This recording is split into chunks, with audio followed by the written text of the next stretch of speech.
Salut à tous, je m'appelle Antoine Caron et je suis heureux de vous accueillir sur cette chaîne dédiée à la pêche. Ici, je partage des astuces sur la pêche, le choix des appâts et des leurres, et j'aide également les débutants.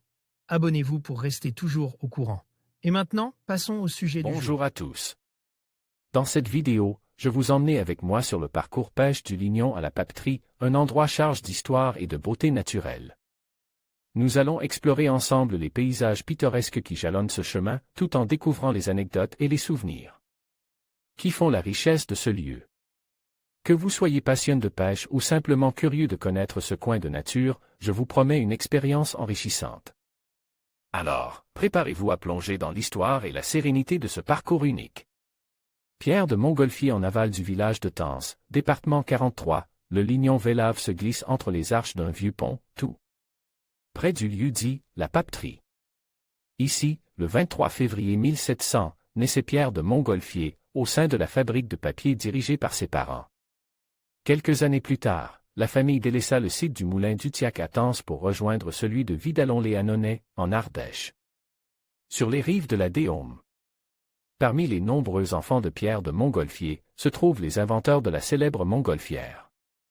Le 19 octobre 1783, les deux frères Montgolfier, Joseph et Jacques, envoyèrent dans le ciel du faubourg Saint-Antoine, à Paris, un aérostat garni de 3 épaisseurs de papier. Bon sang ne saurait mentir.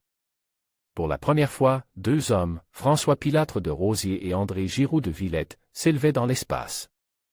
Pêcher l'été en famille pendant les années 1950 à 1960, le parcours du Lignon à la Papeterie était la destination préférée des pêcheurs stéphanois.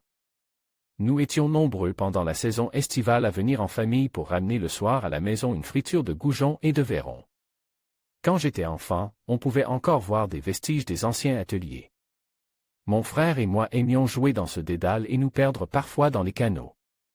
De nos jours, il ne reste plus beaucoup de traces du bâtiment d'époque à Tence, car il a été réhabilité plusieurs fois, pour des usages parfois douloureux.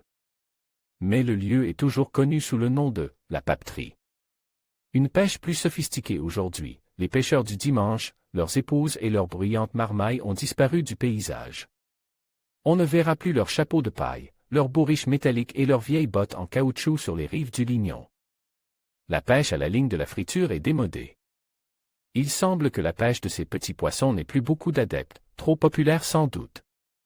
Au XXIe siècle, la pêche dans les cours d'eau de première catégorie est devenue sophistiquée. Le pêcheur évolue en solitaire. Il endosse un nouveau costume qui tient de l'uniforme, casquette à longue visière, lunettes, polarisantes de préférence, gilet haut. Nombreuses poches remplies de multiples accessoires, pinces-ciseaux, bobines de fil, boîtes de leurre ou de mouches, etc. Sans oublier une épuisette accrochée dans le dos, des waders en néoprène ou en toute autre matière synthétique et enfin une bonne paire de chaussures antidérapantes. Le temps passe et l'ombre de Pierre de Montgolfier plane encore au-dessus de l'ancienne papeterie de Tence. Peut-être rêvait-il comme ses enfants plus tard, de s'élever dans les airs pour mieux observer, vu du ciel, le monde d'en bas. En conclusion, le parcours de pêche du Lignon à la Papeterie nous plonge dans un décor historique riche et fascinant. Ce voyage à travers le temps nous rappelle l'importance de préserver notre patrimoine naturel et culturel. En explorant ces lieux emblématiques, nous découvrons non seulement la beauté des paysages, mais aussi l'héritage des générations passées. Nous espérons que cette aventure vous a inspiré à explorer et à apprécier davantage notre environnement. Merci de nous avoir accompagnés dans cette découverte.